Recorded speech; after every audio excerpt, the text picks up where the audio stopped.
Hi everyone, this is a free clearing for the week of August 5th. So today's topic comes from a subscriber who asked me to look at the topic of addiction, smoking addiction, other types of addiction that are a form of self-harm that are rooted in a past wound.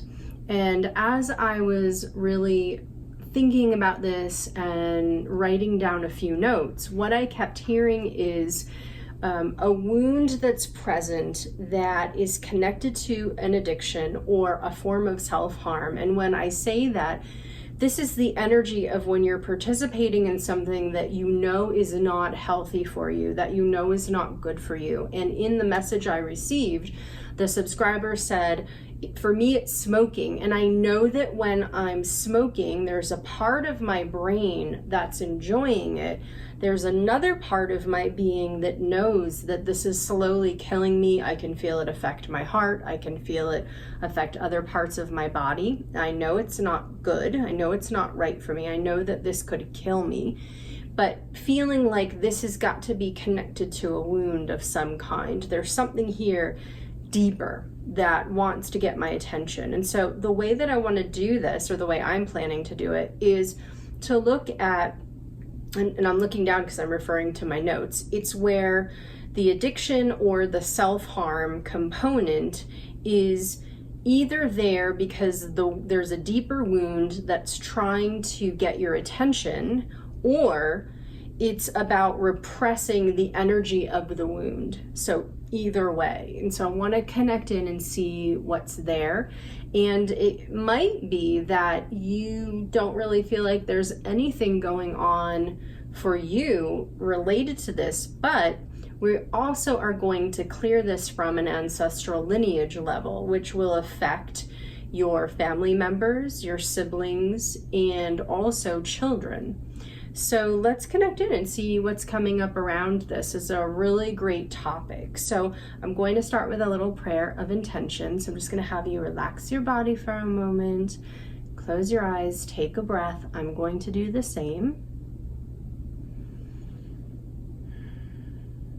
So I would like to call upon and invoke or bring forth the very highest vibration of source energy, which is love.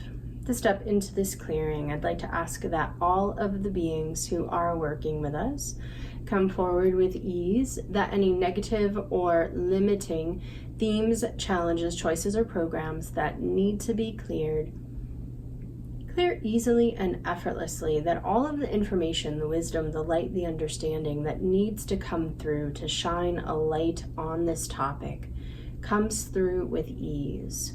I'd like to ask that I remain neutral and clear on behalf of anyone listening, and so it is. So let's go ahead and connect my high self committee, the beings who are working with me, to yours. And I want to know if I'm working with myself, listeners, high self, or both. And so I just want to know if listeners need to have a little bit of a clearing for their non-physical team. So let's look at how many links in your high self committee, how many beings. So let's clear links in your high self committee down to one link and the optimum number of beings on your high self committee, so we have a more powerful, streamlined connection for that information, that wisdom, that understanding. So now myself, listeners, high self, or both. Now both, no blocks to receiving or benefiting from the session, the modality, or for me. So how long for my prep, myself, listeners prep their high self? Let's apply it now. What's the lowest level of consciousness for anyone on my high self committee? Everyone working with me. And where is my soul's consciousness or level of awareness on behalf of anyone listening? And what is the lowest level of consciousness for anyone on listeners' high self? And so are there any blocks or interferences? One more time, listeners' high self. And soul's consciousness or level of awareness. Okay. Where is my ego, listeners? Ego. Any other openings Holes, rips, tears, discarnate, separates, entities, attachments, vortex, or portal energies. Nope. Souls in your body, souls connected. How many are remaining? How many are left? How many are still there?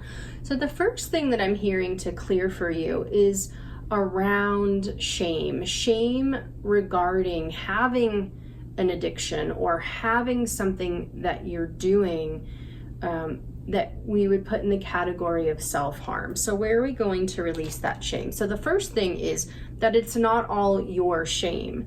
There's shame that's happening through father's side, shame connected through mother's side, and so we have toxic shame, energies of panic, energies of overwhelm, energies of abuse, energies of guilt. So can we release this? Yes, so we want to get all of this out of the way so that we can really dive into the topic. Okay, anything else? Any other shame? Any unwillingness to look at self-harm or addictions? Yeah, what's the unwillingness? Programs of panic, programs of abuse of self, programs of overwhelm, programs of slavery and disappointment. So let's release it. Give a boost. Any other type of negative theme, challenge, choice, or program. So I'm hearing something in particular to tell you about that energy of slavery. Sometimes an addiction is formed and it becomes a way that we connect or relate to someone in our life. So for an example, I have a friend who when she started to drink alcohol, it was this thing that happened with her and her parents. It was like, okay, you're going to have your first glass of wine and you're going to have it with us, and this is like this rite of passage into adulthood.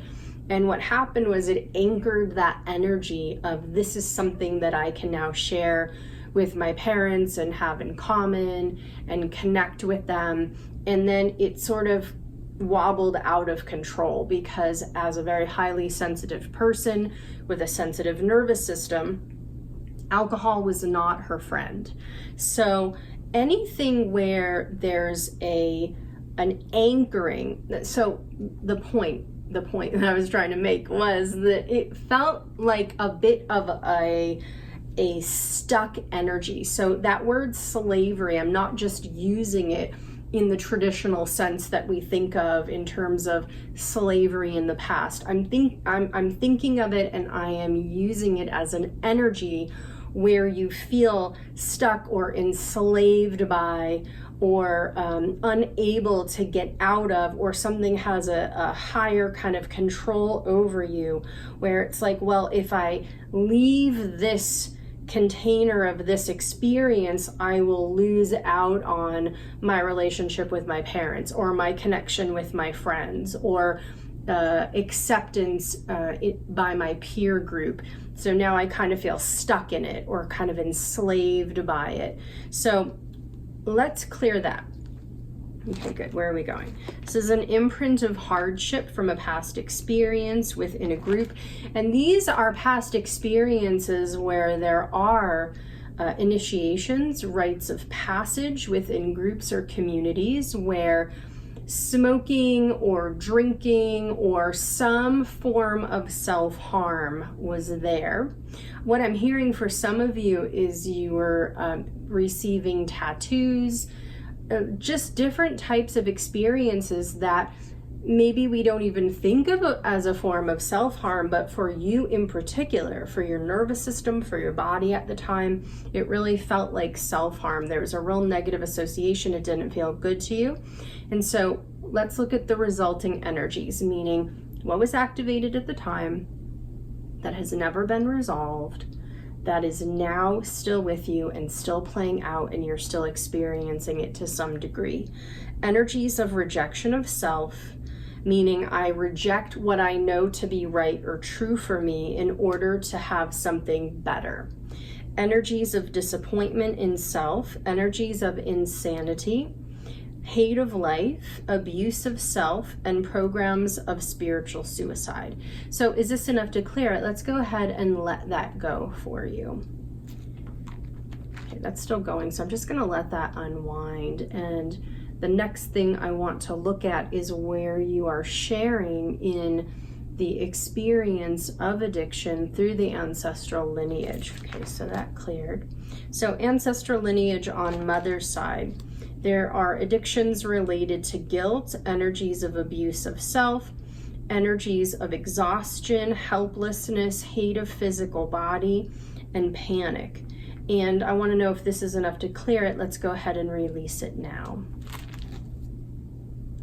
Where else is there an addiction that is related to a wound that is trying to come up or get attention through the addiction? This is a fear program, and it's an imprint of abuse of self. It comes from a past life within a group.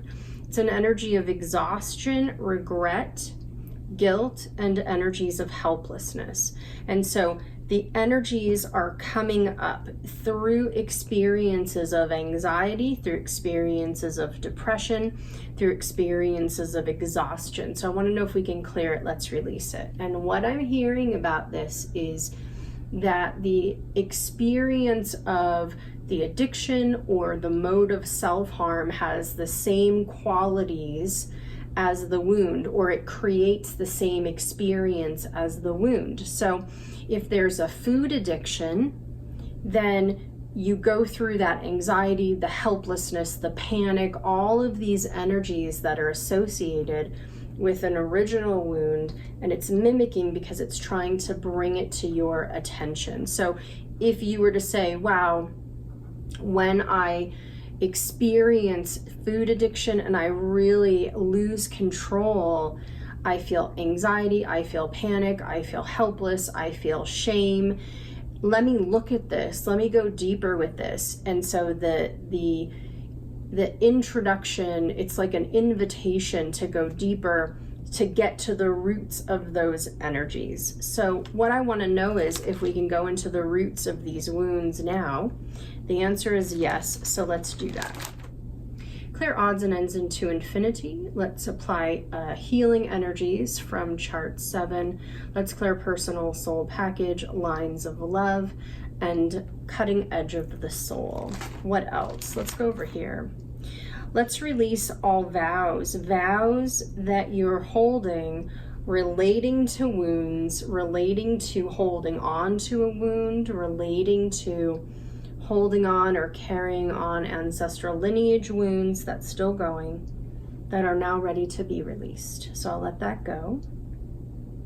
Just keep hearing over and over again that for some of you, this is related to anxiety, wounds related to anxiety. So I'm just going to ask that that be released from your being as well.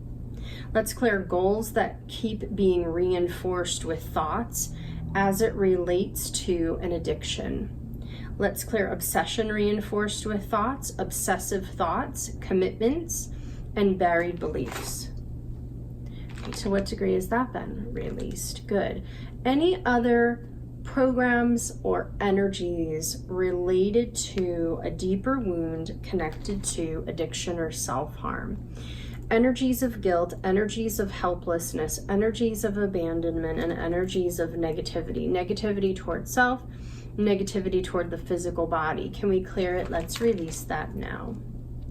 Where else are there vows, contracts, oaths, agreements, or obligations for anyone listening to hold on to an addiction or a form of self-harm in order to repress, block, or deny ancestral lineage wounds? It's a program of fatigue, so let's clear it. Weight gain and heaviness, terror, disappointment, and persecution. Okay, so where else is there an addiction, a form of self-harm connected to a deeper wound that is there in order to get someone's attention so they go into the original wound? So there's a block here to love of self. Let's release it. Let's release your blocks to healing this. Let's clear blocks to perseverance, relaxation, reverence, and self-forgiveness. Where else are there deeper wounds that are needing attention and trying to get listeners' attention through addictive or self-harming behavior? Let's clear all programming of overwhelm, and let's clear abuse of self. So what I'm hearing is we want to release for you a belief or perception that you'll never be able to heal this. You'll never be able to quit smoking. You'll never be able to give up alcohol. You'll never be able to give up whatever it is that you feel you are powerless over. Or powerless with. So let's clear panic, intolerance, abuse, and energies of loneliness. Where else is there an energy of helplessness or overwhelm? So there is a program or an energy here of, I don't even want to look at it because it's too much. And what I'm hearing about this is that that wound is really ready to go for some of you, or at least it's ready for you to take a look and to start the process of healing. And so where do we need to go to give everyone the confidence, the energy, and the vitality to start to look within and start to heal? Okay, so you have blocks to some positive expressions. So let's clear your block to sobriety, clear blocks to faith, clear blocks to determination, clear blocks to courtesy, clear blocks to optimism, and clear blocks to love of self. Any other belief that it's impossible to heal? No. Where else are there vows, contracts, oaths, agreements, or obligations to keep a deeper wound buried or ignored, and just to participate in the addiction process or the self-harm? Clear blocks to receiving, clear blocks to faith, clear blocks to fun, clear blocks to generosity towards self, and clear blocks to passion. Anything else that we need to look at? How many, so let's just go a little bit more specific with smoking. Where are there addictions to tobacco that actually come from past experiences? Experience of a trauma from a past life. This is where you're a part of a group. Is there harm to the group, a mental harm? Who harmed the group? Is it an authority figure or a religious figure? It's an authority figure. What kind of a harm? It was an emotional harm. And what's the energy? Rejection, guilt, overwhelm, an energy of hardship, and an energy of subservience. So let's release it. So what I keep hearing or seeing about this is that some kind of an authority figure who's taking away a very, very benign, gentle connection with tobacco. And when something's ripped away from us that is a part of our culture or part of who we are, we can be obsessive about it. And what I'm hearing is this is an overindulgence from the panic and the anxiety of having something that was sacred taken away. So I want to know if we can release this. Let's release this now. Any other addictions rooted in a trauma where something was stripped away that created this panic? Yeah. So we have an imprint of an energy of abuse of self that comes from a past life with a group. The program is resentment, hardship, energies of frustration, energies of overwhelm, and energies of paranoia. Can we clear it? Let's release it. Anything else about that? I want to know if there's anything else I need to look at, if there's anything more to do. So let's go ahead now and apply the mop-up list. So I want to thank myself, listeners, high self, everyone working with us, bringing forth light, releasing all darkness, limitation, and fear. And so it is. What is the accuracy, the completion, and the integration of this clearing? Over 100%. So let's see how this one integrates for you. And if you feel lighter, let's look at what comes in for you relative to these experiences, relative to whatever's going on in your life, where you feel like there's something there that you're ready to let go of that is really not beneficial for you, and you know that this has needed your attention and you just haven't felt ready to work with it. So let's see if we can create an opening for you. If you're struggling and if you feel like you need more support, book a session. Go to my website, book a session. You can do a 30-minute session, you can do a 1-hour session, you can do whatever works for you for your budget. And we'll go in and we will move the energy for you so that we can create an opening that you can step through and make some progress on this subject. Take care of yourself, have a beautiful week, and I will be back next week. Bye for now.